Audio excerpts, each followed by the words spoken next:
Assalamualaikum warahmatullahi wabarakatuh. Salam sejahtera untuk kita semua. Bertemu dengan saya Ngaditur Rahman SPD dalam 1.4 aksi nyata CGP SMA Negeri 1 Seputi Surabaya, Kabupaten Lampung Tengah. Kali ini saya akan menyebarkan pemahaman dan penerapan budaya positif di lingkungan sekolah. Dalam pertemuan kali ini, saya mengumpulkan kepala sekolah dengan dewan guru untuk memahami materi yang saya sampaikan. Susunan acara atau kegiatan. Yang pertama, pembukaan, lagu Indonesia Raya, sambutan kepala sekolah, materi dari CGP, doa, dan penutup. Latar belakang. Sekolah adalah salah satu bentuk karakter yang penanaman sangat penting dan utama. Tugas guru menuntun anak untuk memiliki karakter kuat yang dituangkan dalam visi, misi, tujuan, dan program sekolah. Dalam menjalankan tugas tersebut, guru harus memahami kodrat alam dan kodrat zaman sesuai dengan filosofi pendidikan Ki Hajar Dewantara. Untuk mewujudkan hal tersebut, guru harus bisa membangun komunitas dan melakukan kolaborasi dengan berbagai pihak. Selain itu, guru juga memiliki peran penting dalam merancang sebuah strategi yang efektif dan berpihak pada murid untuk menentukan arah dan tujuan pendidikan agar murid tidak salah arah. Penerapan disiplin positif merupakan unsur utama dalam pencapaian tujuan pendidikan. Mereka merdeka belajar karena penerapan disiplin positif dapat mendorong tumbuh karakter yang lebih kuat pada murid sesuai dengan profil pelajar Pancasila. Lini masa tindakan yang akan dilakukan. 1. Mengajukan gagasan atau ide kepada kepala sekolah sekaligus stakeholder berdiskusi mengenai hal tersebut. 2. Menentukan jadwal untuk rapat koordinasi dengan guru dan didampingi kepala sekolah untuk sosialisasi penerapan budaya positif. Yang ketiga, membuat dan mendesain kesepakatan kelas. Dukungan yang dibutuhkan. 1. Kepala sekolah, rekan sejawat, stakeholder sekolah. 2. Orang tua atau wali murid. 3. Lingkungan masyarakat. 4. Komite sekolah. Alat dan bahan, kertas karton, kertas origami, lem gunting, solasi, spidol, dan lain-lain. Tolak ukur. Murid aktif dan semangat dalam belajar. 2. Guru dan murid saling menyayangi, menghormati, dan saling peduli. Ketiga, murid lebih mandiri, percaya diri, bertanggung jawab, dan disiplin. Tujuan, menumbuhkan sikap disiplin pada murid, membiasakan murid menerapkan budaya positif sehingga menjadi karakter positif dan memiliki budi pekerti yang unggul. 3. Membantu proses belajar yang tidak menekan murid atau pembelajaran yang berpihak pada murid. Selanjutnya, kita akan menyaksikan dari saya sebagai calon guru penggerak untuk menerapkan disiplin positif dan menjelaskan materi tentang disiplin positif kepada Dewan Guru dan rekan sejawat.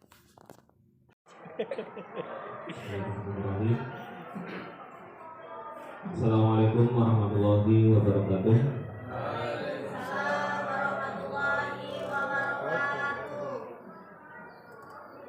Alhamdulillah,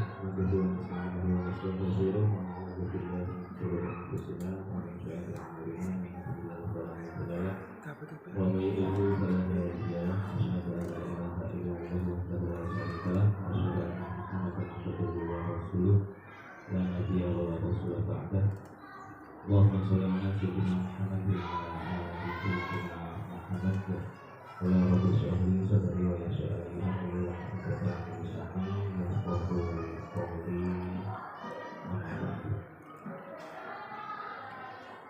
Kepada yang terhormat Bapak Ngaditur Rahman guru penggerak, kemudian kepada Bapak Ibu Dewan Guru beserta sekolah beserta Darul Malam dan Darul Enam, pertama-tama yang kita lakukan sesuai dengan Allah SWT, kita mengucapkan kepada Rabbul Alamin. Pada kesempatan pagi hari ini kita dapat berkumpul melaksanakan tugas diberi kesempatan kesehatan dan rohani oleh Allah SWT berkumpul di Serkan Darul Ma'wah dalam acara surat pengafiran kita ikutan salah satu.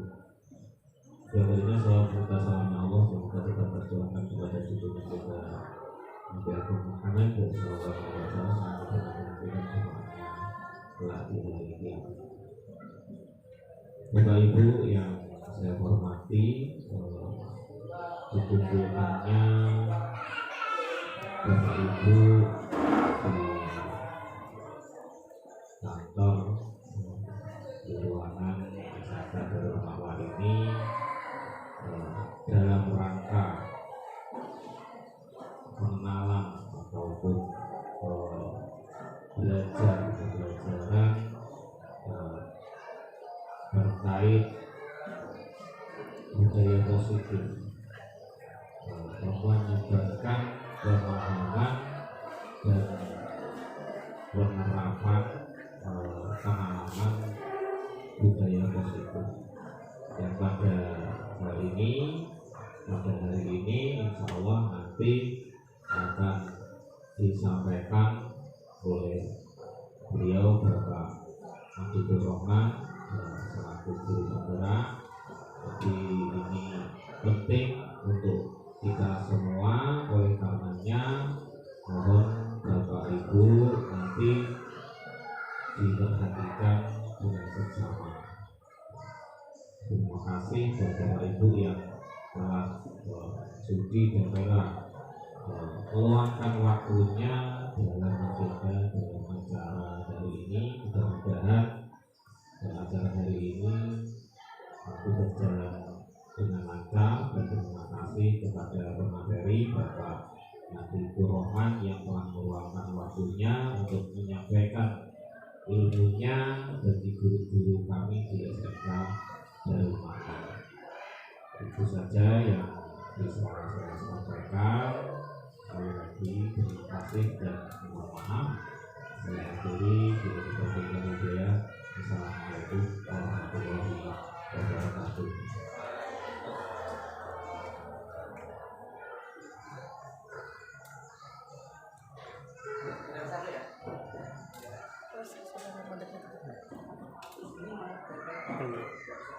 Warahmatullahi wabarakatuh.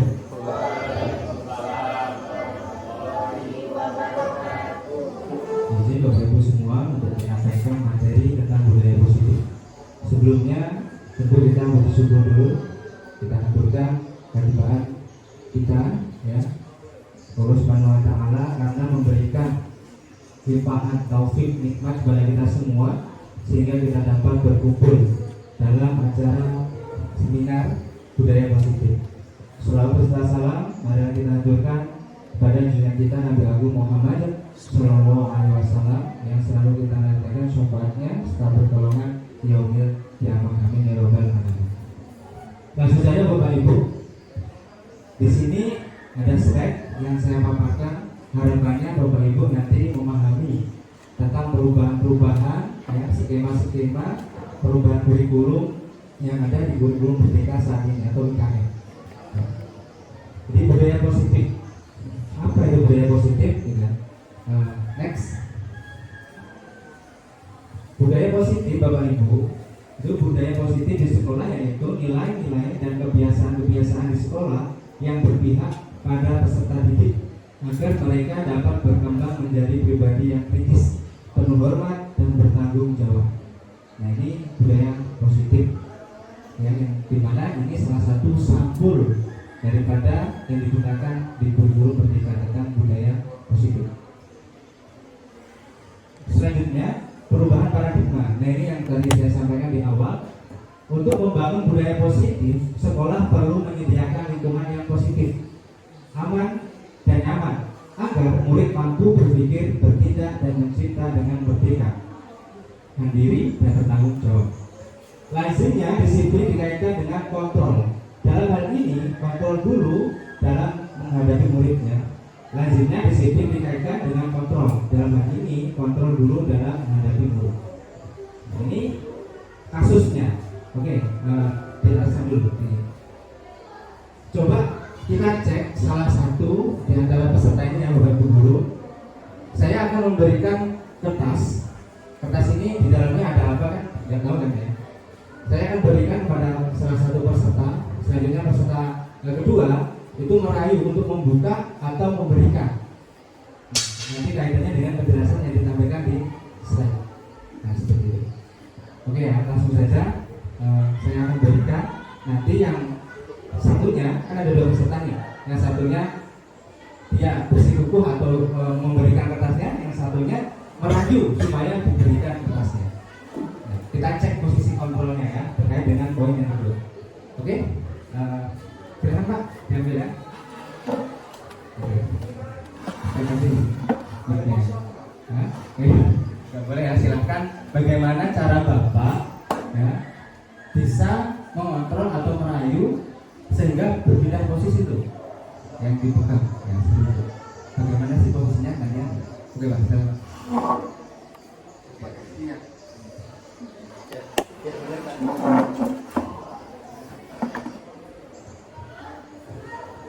Pak,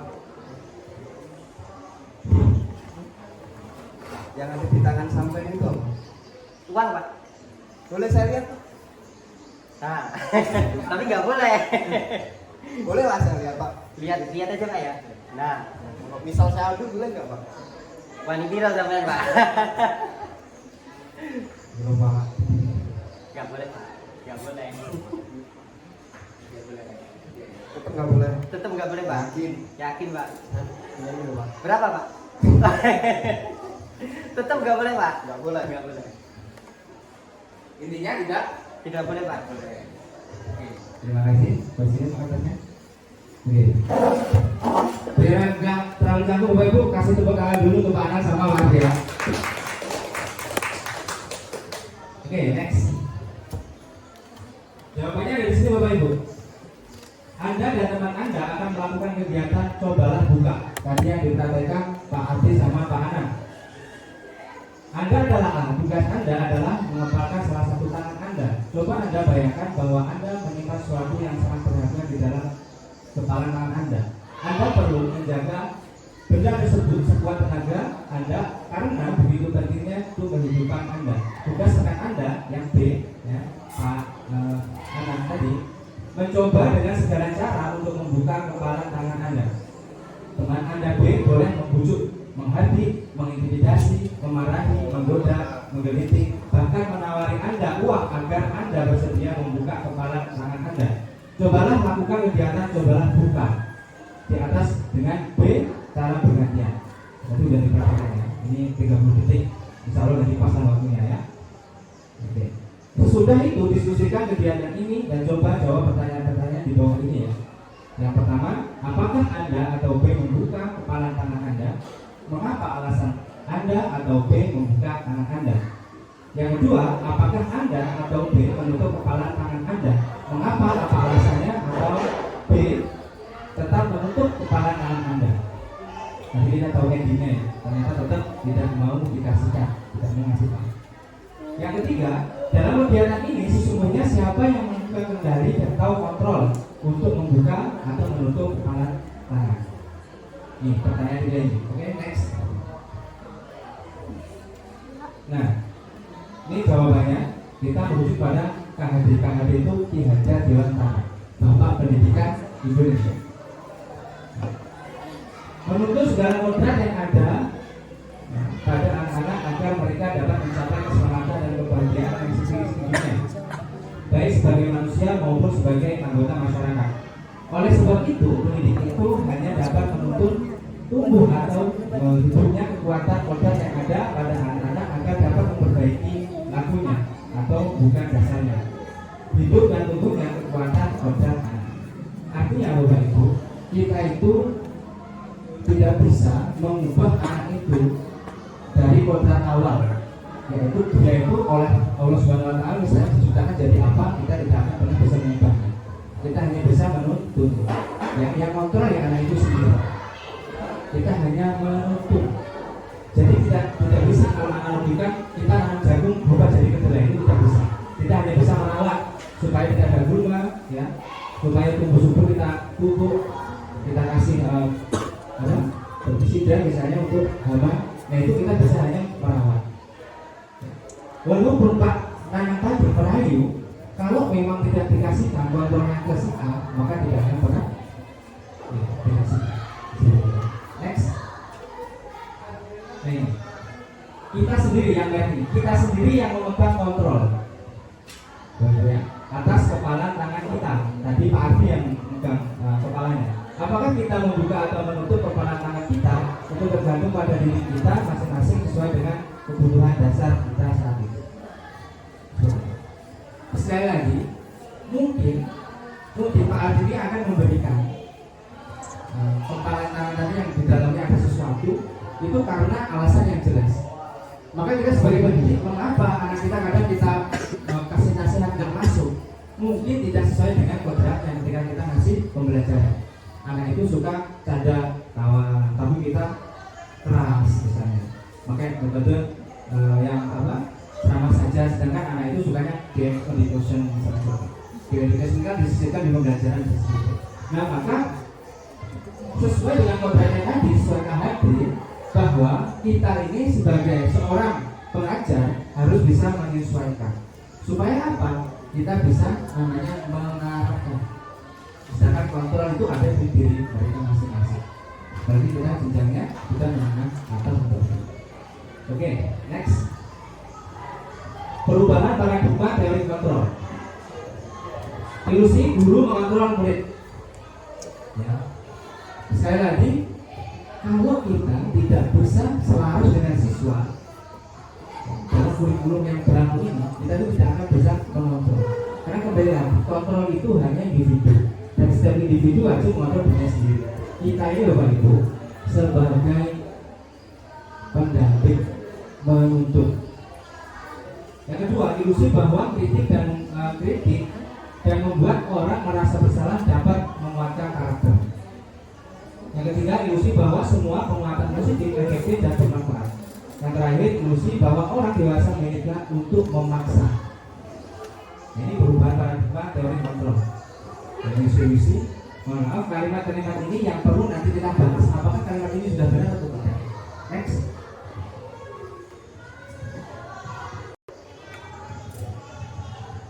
Stimulus atau jalan ya, stimulus respon teori kontrol. Nah ini perubahan paradigma stimulus respon teori kontrol. Dari ilmu ya yang saya dapat dari guru penggerak ini, yang pertama kita mencoba mengubah orang agar berpandangan sama dengan kita. Ya, jadi kita tuh kamu harus seperti saya. Ternyata ini kalimat tidak benar begitu. Maka yang benar seperti apa yang kita terapkan sebagai pendidik? Kita berusaha memahami pandangan orang lain tentang dunia, tentang kita. Oh ternyata mereka pandang saya seperti ini, kita terima saja. Ya, karena hak mereka. Kita kembalikan lagi kontrolnya kepada mereka. Kita nggak bisa seperti ini. Kita, pokoknya kamu tuh harus nilai baik. Kamu apa tadi yang menghargai saya? Oh ternyata kita juga punya salah berbeda dengan saya. Kita bawa kompas sembarangan, murid tahu. Terus kita marahin. Terus siswa otomatis ya yang vokal. Bapak aja ibu aja buang sama sembarang. Ya maka dalam pendidikan kurikulum merdeka ini kita selaraskan murid sama guru ini sama-sama manusia, hanya bedanya guru yang menuntun, murid yang mengontrol. Selanjutnya perilaku buruk dilihat sebagai suatu kesalahan. Nah teori kontrol ya, semua perilaku mempunyai atau memiliki tujuan. Jadi anak yang salah itu dia bisa kita diagnostik di awal melalui pendekatan restitusi. Nanti akan kita bahas. Ya, ada video itu. Ya, next. Selanjutnya, saya tadi menjelaskan 2 poin saja. Saya yakin Bapak Ibu paham semua karena sudah menjadi guru. Paham sekali kita tuh harus seperti apa. Nah sekarang disiplin budaya positif di dalamnya itu ada yang namanya disiplin positif. Nah, apa itu disiplin positif? Next. Dari bahasa Latin ya, Bapak Ibu, disiplina artinya belajar. Makna asal dari kata ini berkonotasi dengan disiplin diri dari murid-murid Socrates dan Plato. Disiplin diri membuat orang menggali potensinya menuju sebuah tujuan apa yang dihargai. Namun dalam budaya kita, makna kata disiplin telah mengubah menjadi sesuatu yang dilakukan seseorang pada orang lain untuk mendapatkan kepatuhan. Kecenderungan umum adalah menghubungkan disiplin dengan ketidaknyamanan, bukan dengan apa yang kita hargai atau pencapaian suatu tujuan mulia. Nah, ini makna sesuai dengan kata-kata di kamus dan juga disiplin itu dari Socrates dan Plato. Makna disiplin. Next.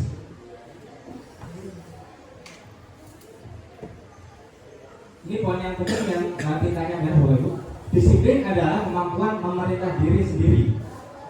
Jadi disiplin ini, dalam teori ini, mereka disiplin karena ada gurunya. Ini bukan termasuk disiplin. Berarti masih karena sesuatu. Diri anak itu belum punya kontrol. Berarti kita belum berhasil dalam menuntut.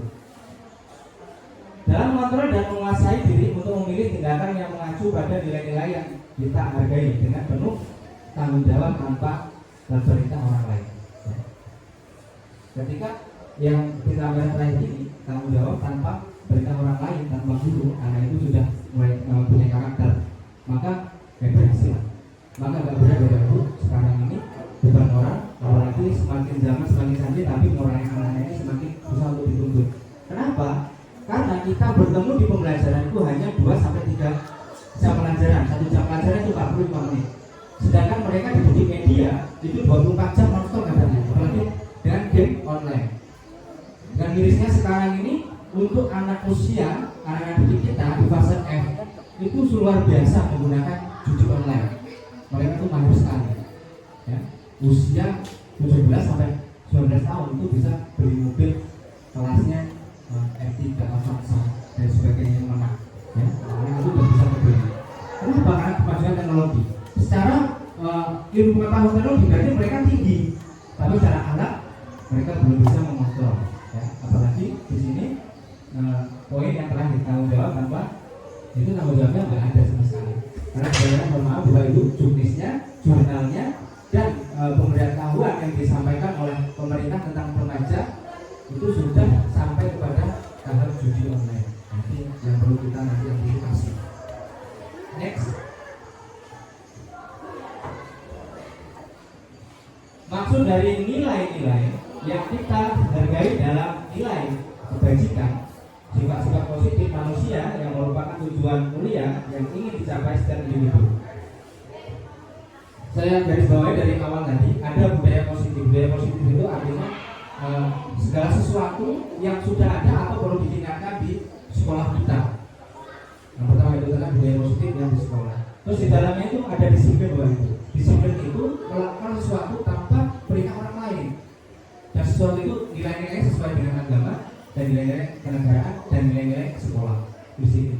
Nah yang ketiga ini mengenai yang sering kita dengar, profil pelajar Pancasila. Nah, profil pelajar Pancasila ini yang bisa merangkum, bisa membuat satu konsep supaya budaya positif tersebut bisa berkembang. Disiplin positif tersebut bisa berkembang. Nah, ini suatu simbiosis mutualisme, saling melengkapi. Jadi tidak bisa saya ambil profil pelajar Pancasila saja tidak ada budaya positif yang bisa, atau budaya positif saja tidak ada profil pelajar Pancasila tidak bisa. Nggak ada disiplin nggak bisa. Karena ini satu kesatuan, kita tidak bisa ambil satu saja.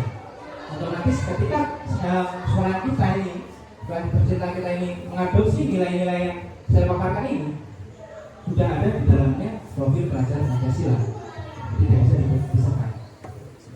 Nah, apa itu profil pelajar Pancasila? Ya, di dalamnya itu ada beriman, bertakwa kepada Tuhan Yang Maha Esa dan berakhlak mulia. Yang kedua, mandiri. Yang ketiga, berjalan kritis, berpikiran global, bergotong royong dan kreatif. Inilah profil pelajar Pancasila. Pak, apakah harus menerapkan seperti ini? Ya, pembelajaran sekarang kalau kita menggunakan IKN, pelajaran apa Bu? Itu harus ada profil pelajar Pancasila. Contoh kecilnya Bapak Ibu kalau mengajar awal dengan doa kan? Ya, berarti sudah menerapkan beriman dan bertakwa pada Tuhan Yang Maha Esa dan berakhlak mulia. Apa artinya? Ketika kita salam mereka jawab kan? Jawab, berarti sudah menerapkan yang pertama. Artinya kita itu sudah menerapkan, tapi yang tahu itu bagian profil Pancasila yang keberapa. Gitu. Nah, yang kadang belum ada mungkin atau perlu penambahan ini yang di mandiri. Sudah belum anak kita masukkan baju tanpa kita perintah. Kemandiriannya sebentar. Yang kedua, piket itu perlu diawasi atau mereka datang sendiri piket atau perlu diawasi dulu untuk piket. Itu mandirian. Terus benaran kritis ketika dengan semua menyampaikan materi, ada yang tanya atau tidak? Itu contoh kecil. Ketika anak itu tanya, otomatis dia sudah stimulusnya itu kena berpikir kritis dan bisa menjawab atau bertanya dengan konkret. Itu berpikir kritis. Berkepentingan global, kalau di sini kita mayoritas muslim semua, jadi ya otomatis mungkin kepentingan global dalam hal ini berapa persen? Karena kebanyakan kita satu keyakinan. Kepentingan global ini maksudnya kita menghargai satu golongan, tidak hanya agama, ras, suku. Kalau kepentingan globalnya ini kita kalau suku banyak di sini. Suku Jawa, Jawa Aceh, ada Jawa Tengah, Jawa Timur, Jawa Barat, Napak, Barat ada. Gotong royong, ya gotong royong tidak jelas lah, gotong royong seperti itu, kreatif, nanti dibuat seni, khususnya guru-guru seni dibebankan ini sekarang. Wajib kelas itu kan literasi, dan bapak ibu literasi kelas itu sekarang sudah diatur ya oleh undang-undang literasi bahwa tidak boleh langsung cat ditulis misalnya ini membuang sampah pada tempatnya langsung di tembok, tidak boleh, harus di banner atau di kertas karton atau kertas HPS atau kertas warna atau di bingkai foto seperti itu. Jadi langsung di tembok no smoking itu karena sudah tidak boleh. Ini benar. Oke, nextnya teori motivasi perilaku manusia. Ya, jadi bapak ibu tadi runutannya inilah yang harus kita jalankan untuk melakukan IKN, budaya positif, disiplin, dan harus ada profil pelajar Pancasila. Nah selanjutnya teori motivasi perilaku manusia. Ternyata kita ini berjalan, bertindak, berperilaku ada 3 unsurnya. Motivasi eksternal, motivasi eksternal dan motivasi ini ada 3. Kita buat jenis narasi atau kalimat untuk menghindari ketidaknyamanan hukuman. Karena kita berperilaku, wah supaya saya tidak ditegur di kepala sekolah saya berangkatnya pagi. Itu motivasi yang pertama. Ya, karena sesuatu. Yang kedua, untuk mendapatkan imbalan atau dari kursi orang lain. Kalau saya berapa seperti ini, kalau kelas saya 20 maaf ya, saya berapa seperti ini, wah nanti gaji saya meningkat, ada imbalan. Yang ketiga, untuk menghargai diri sendiri. Pokoknya saya dihargai atau tidak, kewajiban saya tunaikan. Berangkat pagi mengajar. Nah, narasi 3 ini Bapak Ibu, ini yang paling tinggi yang nomor 3. Jadi yang pertama ini untuk menghindari hukuman, yang kedua untuk mendapat imbalan ya. Ini mendapat B, ini mendapat plus, dan ini tidak ingin mendapat apa-apa karena melakukan kewajibannya. Nah, dalam IKN ini ya, ini yang disampaikan oleh Pak Surat tadi dalam sambutannya, kita harus satu persepsi pemahaman tentang budaya positif. Karena teksnya ini sangat jelas Bapak Ibu bisa download seperti ini juga di link Guru Penggerak atau di IKN di pengantar di bagian 2 itu mengenai budaya positif, bagaimana nilai-nilainya, perannya seperti itu. Ini nilai kemanusiaan yang Bapak Ibu semua harus mengetahui di guru kurikulum merdeka. Dan ada yang pertama untuk menghindari hukuman, yang kedua mendapat imbalan, yang paling baik itu kita itu dengan ketiga tidak ingin mendapat apa-apa pokoknya, tetapi kewajibannya telah sama. Alhamdulillah ta'ala. Next. Karena pada dasarnya sesuai disiplin ilmu yang buat ini Bapak Ibu ini udah psikolog, juga pengamat, dan psikis saja ya. Kebutuhan kita itu ada 4. Kita itu butuh kasih sayang, ya, cinta kasih atau rasa diterima. Dimanapun tempatnya kita tuh ingin dihargai.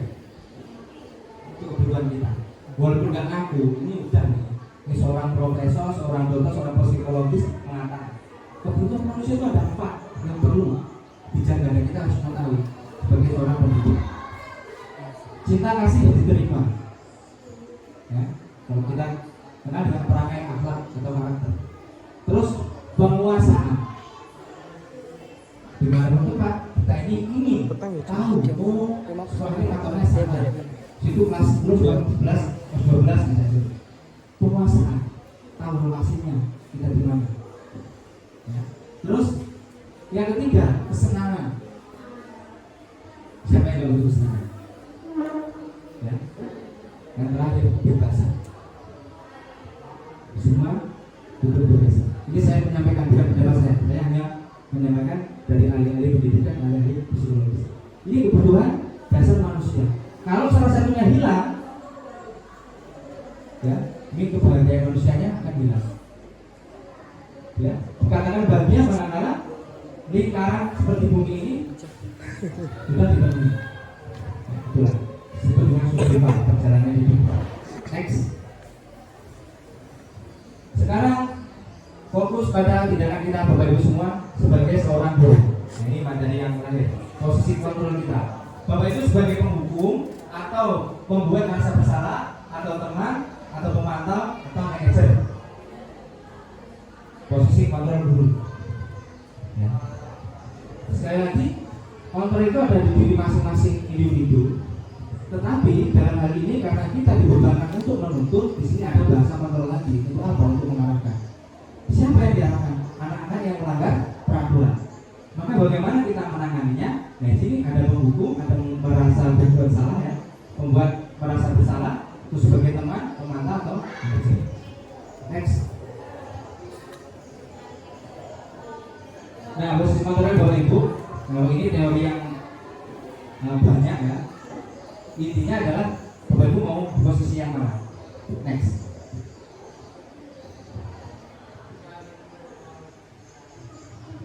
Pertanyaan. Saya kecewa sekali dengan kamu. Ya, siapa yang mengatakan membuat orang merasa bersalah? Ya.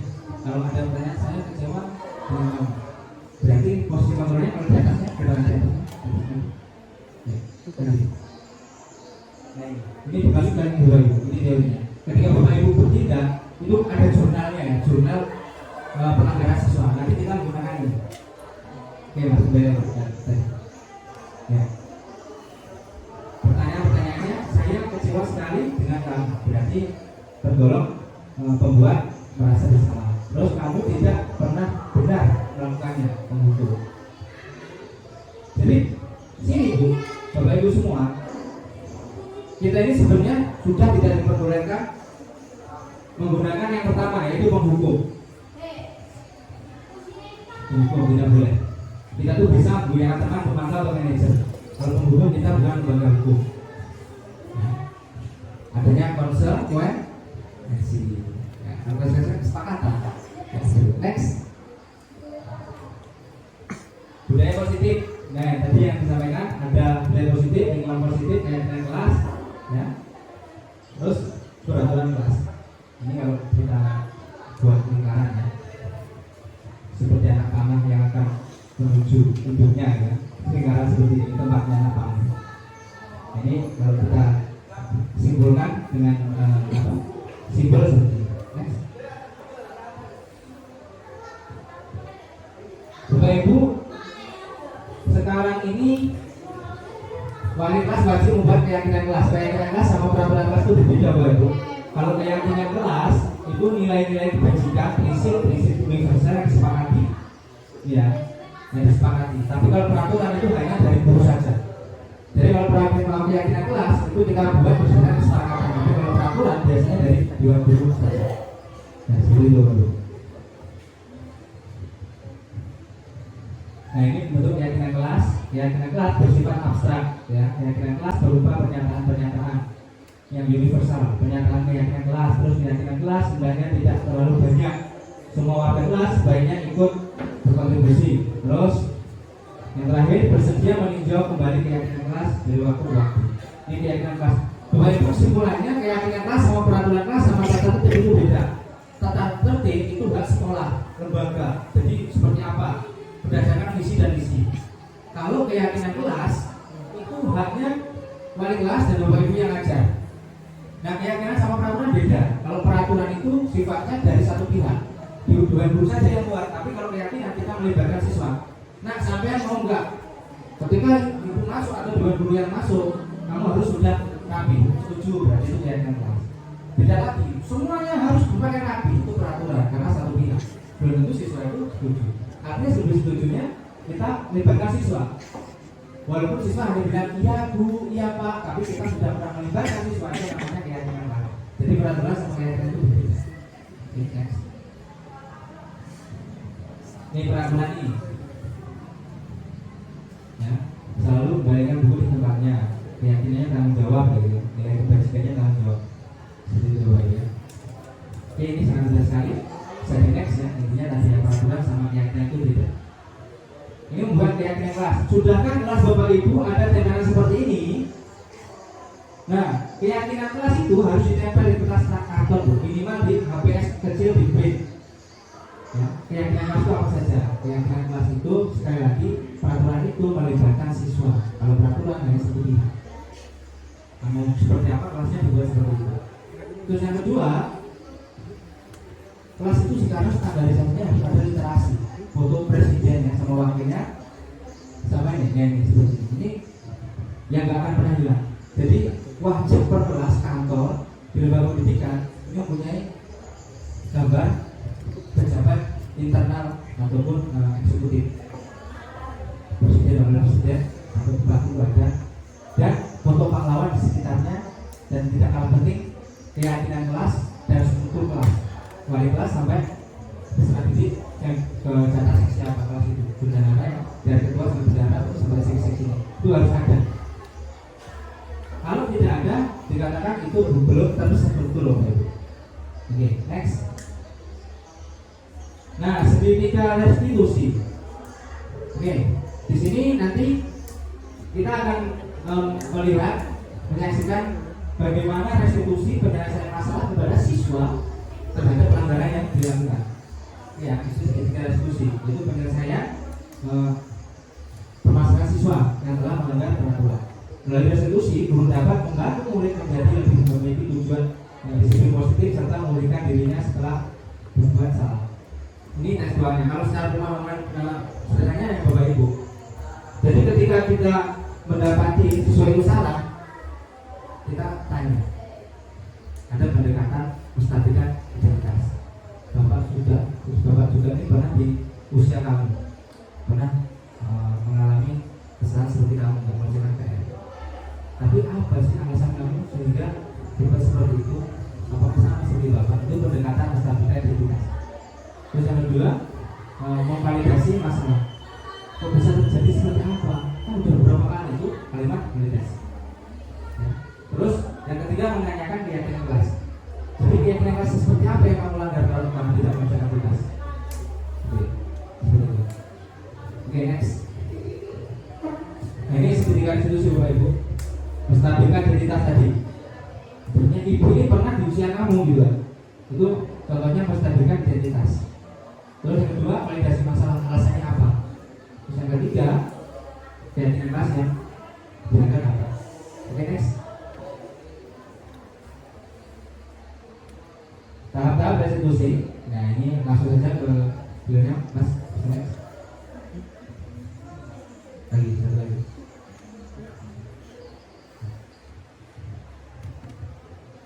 Ya, menanyakan keyakinan kelas.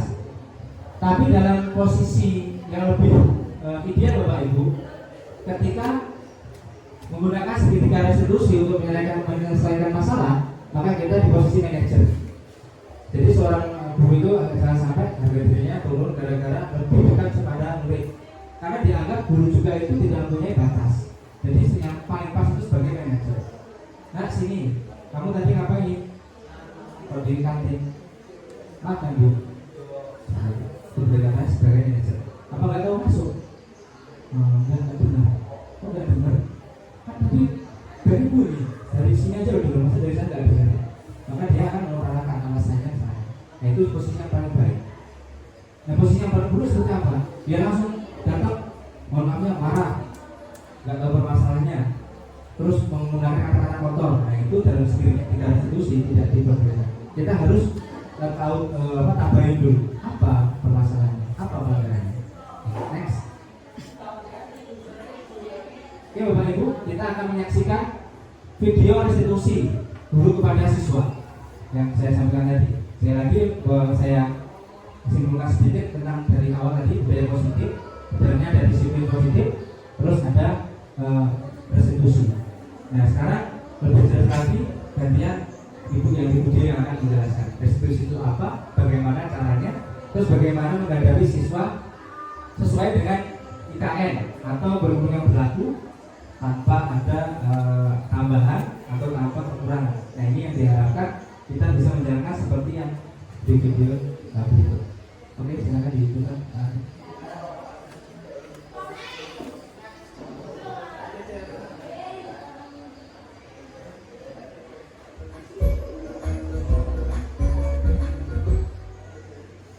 Salam bahagia Ibu dan Bapak Guru hebat. Dalam penerapan disiplin positif restitusi, salah satu program yang digunakan adalah 5 posisi kontrol. 5 posisi kontrol dalam restitusi adalah proses perjalanan seorang pendidik agar dapat mengenal dirinya. Pada video kali ini, kita akan membahas tentang 5 posisi kontrol yang digunakan oleh guru dosen dan contoh penerapannya.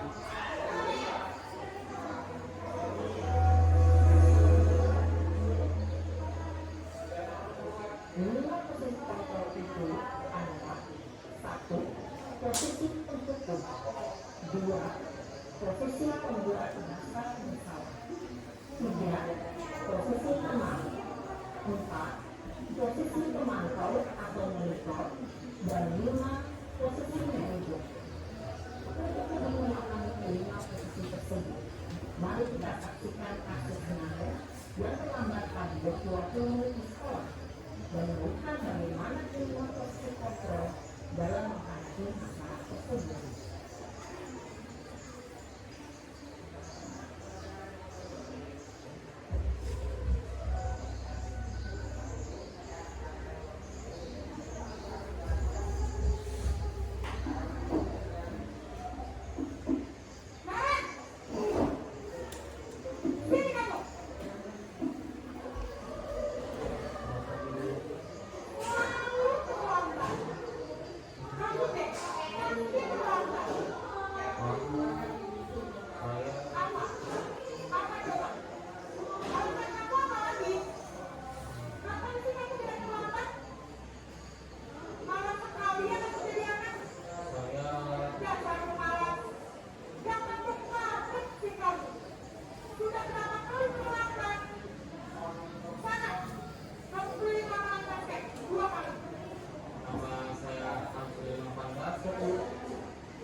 Posisi pencukup biasanya berbicara dengan nada tinggi, menghadap, menunjuk-nunjuk, menyakiti, dan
murid akan menganggap dirinya yang salah dan ia akan menyimpan emosi negatif tersebut di dalam dirinya.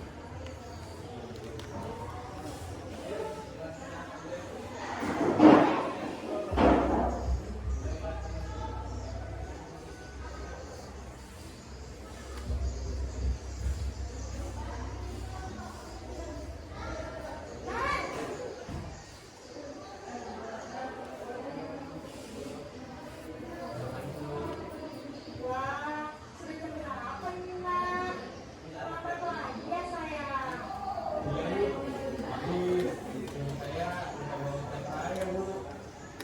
Kamu mau sarapan juga? Kamu udah kangen lagi makan rendang. Kok terlambat sih?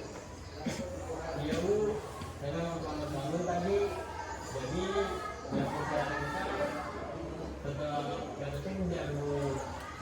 Ya sudah, sayang. Nah, kirain kalau gelas-gelas itu lagi ya. Biar terlambat lagi. Bikin seperti ibu. Seperti ibu. Bisa kan? Bisa lah Bu. Sudah sangat kuat. Interaksi perusahaan setan. Aku ini ada saja. Dalam prinsip 6, guru berbicara dengan nada suara ramah, akrab, cenderung bersenda gurau untuk menjaga suasana tetap santai. Murid akan merasa senang, aman, dan akrab dengan guru. Identitas yang tercipta adalah identitas sukses atau berhasil.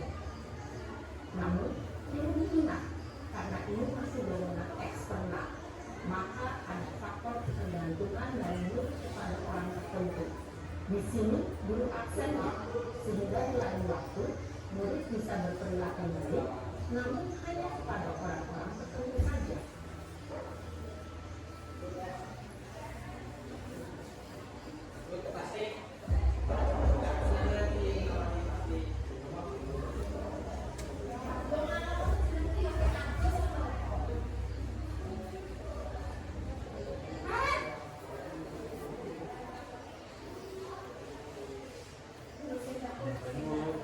Kemarin, apa peraturan sekolah kita jam berapa kita harus ke sekolah? Kita harus sekolah jam ini Bu. Iya betul. Sekarang sudah jam harus tahu konsekuensinya. Paham Bu, saya harus ingat kelas pas jam istirahat selama 20 menit. Ya benar, konsekuensinya demikian. Jadi nanti jam 9.30 kamu istirahat, kamu lakukan kelas, kerjakan persamaan ketinggalan ya. Baik Bu. Posisi pemantau mengandalkan impulsitas atau data untuk mengontrol murid. Guru mengarahkan murid berdasarkan peraturan dan konsekuensi. Seorang pemantau menunjukkan bahasa tubuh dan ekspresi wajah yang nyata dan seluruh formal.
Ibu, terima kasih.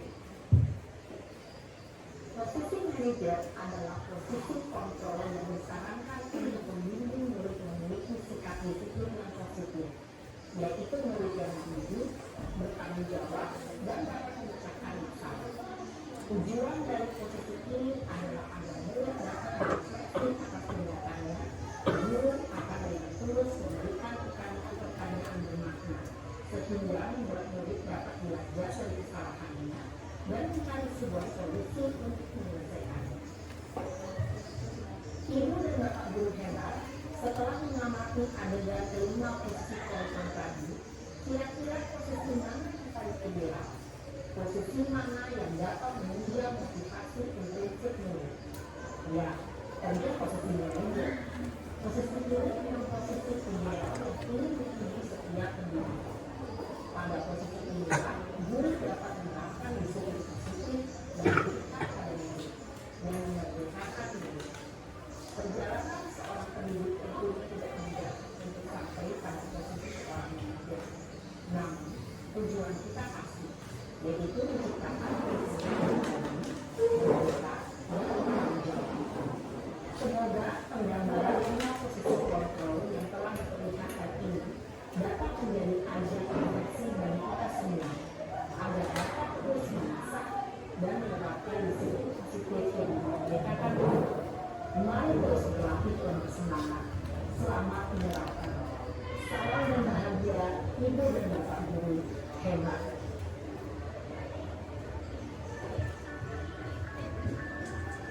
Ya, terima kasih Bapak Ibu telah menyaksikan. Jadi inilah posisi-posisi yang sudah diadegankan ya, oleh forum guru penggerak untuk Bapak Ibu contoh. Jadi mau posisi apa tuh? Pembentuk, teman, manajer, merasa bersalah, atau pemantau. Ada 5 posisi. Nah, kelima-limanya ini yang sangat disarankan kan yang terakhir, manajer, posisi manajer. Jadi video ini sekaligus mengakhiri pertemuan kita ya di seminar kali ini. Saya sebagai pemateri sekaligus pemandu berjalannya acara ini, mohon maaf apabila ada tutur kata yang kurang berkenan di hati Bapak Ibu semua. Kepada Allah saya mohon ampun. Bismillahirrahmanirrahim. Saya akhiri. Wassalamualaikum warahmatullahi wabarakatuh. Waalaikumsalam warahmatullahi wabarakatuh. Nanti Bapak Ibu kalau mau buat kesempatan kelas besok, kalau pengawas kita ganti, yang sekarang kan mohon maaf enak sekali ya sepuh, tapi kalau nanti ganti yang muda, energi, apalagi mantan dosen, tanyakan keyakinan kelas, udah pernah ganti belum, sertifikatnya bukan internal mana, ini kita masih belum, nanti bisa dipertimbangkan Pak. Jadi karena IKN ini perlu sekali penunjang bukti, gak hanya kita berbayar ada buktinya tapi tidak dijalankan, daripada dijalankan tapi tidak ada buktinya, seperti itu. Intinya itu, kita mending ada buktinya tapi tidak dijalankan, daripada dijalankan tapi tidak ada buktinya. Yang malu siapa? Pimpinan kita, yayasan kita, mahasiswa kita. Keyakinan kelas, mana ada? Kok gak ada? Literasi kelas, kok gak ada Bapak Presiden? Ini kemarin, mau yang di sekolah saya ngajar satunya aja masuk banyak kekurangan. Jadi menurut saya tim pengembangan kurikulum di sana, walaupun saya orang baru di Bunda ini, kemarin juga dasarnya semua guru itu membuat keyakinan pelajaran sama keyakinan kelas. Jadi kalau sekolah kita mungkin belum, harapannya Bapak Ibu terutama yang di luar kelas membuat walaupun orang kelihatan pakai kertas karton lah. Karena nanti kalau pengawas kita ganti kita benar-benar dimulai habis nggak ada buktinya sama sekali, jadwal nggak ada. Terus pernah ikut tinggalnya nggak? Kelas-kelasnya gimana? Nggak ada gitu. Artinya kita sama-sama intinya menjaga harga diri Darul Ma'wah. Sekali lagi, saya siap untuk membantu Bapak Ibu untuk menjaga marwah kita. Jangan sampai kita ini muda-muda semua dimonek oleh dinas, keyakinan nggak tahu, peraturan nggak tahu, IHD nggak pernah, maka akan malu pimpinan kita, koalisi kita dan peraturan kita. Sekian dari saya. Kalau ada yang dimusyawarahkan nanti sambil nyantai, ini poinnya sudah selesai. Terima kasih dulu. Selamat siang, Tabik pun.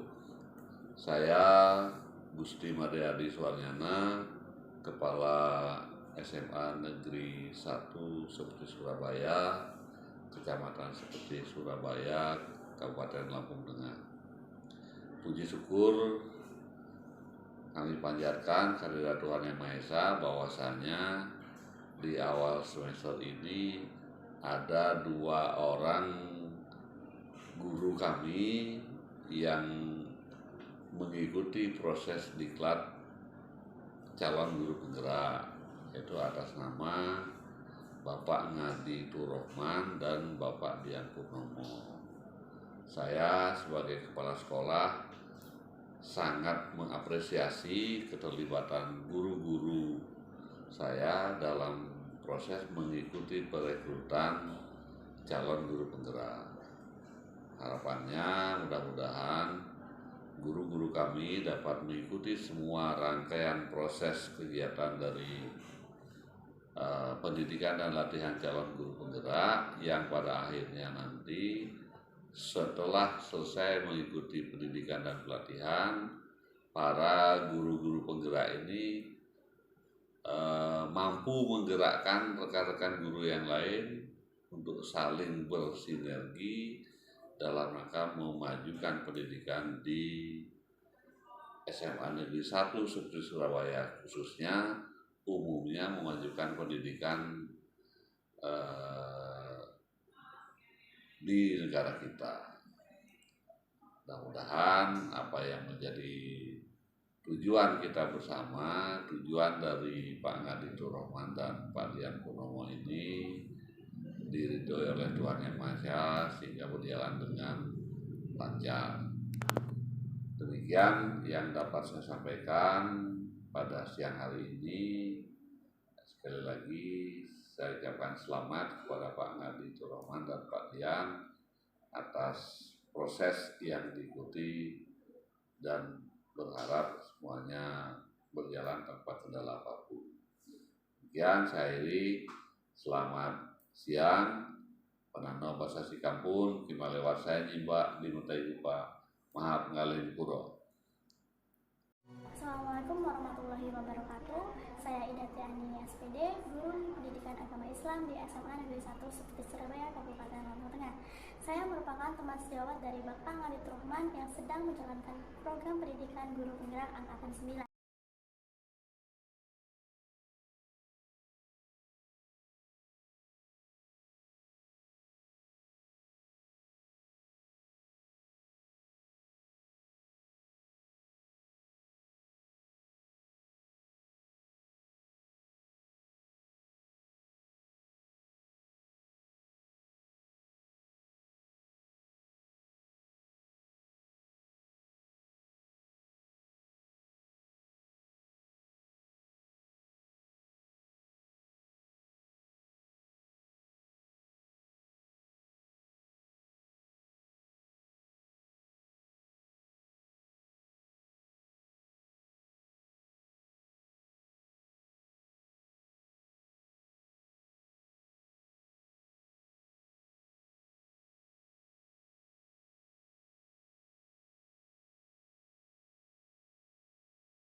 Sekian dan terima kasih atas perhatian dari saudara-saudara semua yang telah menonton video saya untuk menerapkan disiplin positif atau budaya positif.